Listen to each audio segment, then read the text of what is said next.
আজকে পিঠা বানানোর জন্য একটা ডো করতেছি।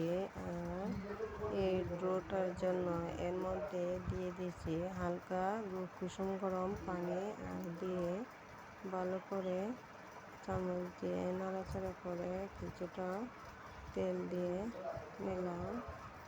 তারপর ডোটা করার সময় আসলে কারেন্ট চলে গেছিলো, সেই জন্য আর ডোটা করানোর দেখা হয়নি।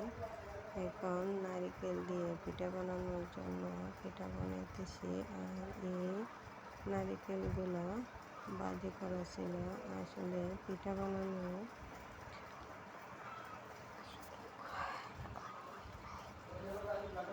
বানানো হচ্ছে।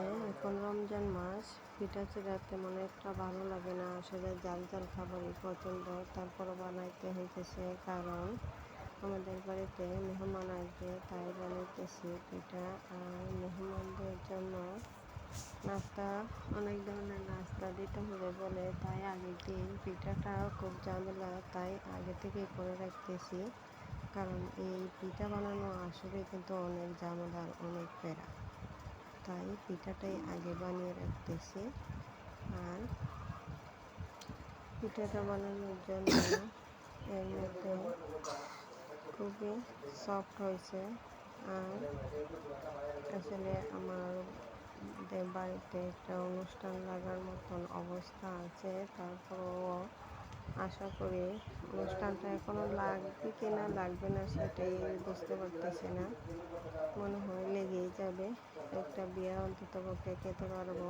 আর এই বিয়েটা খাওয়ার জন্য আমরা সব দিকেই প্রস্তুতি নিতেছি। আসলে আমার বাসরের ছেলে, ওরা 2 ভাই 1 বোন।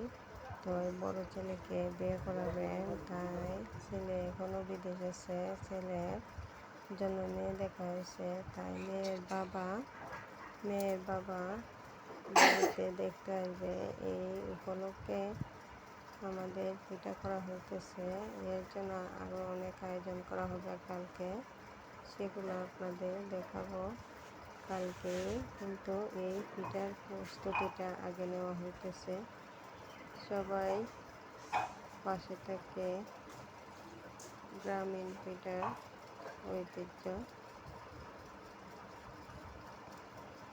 আর পিঠাগুলো ভাজা মশলা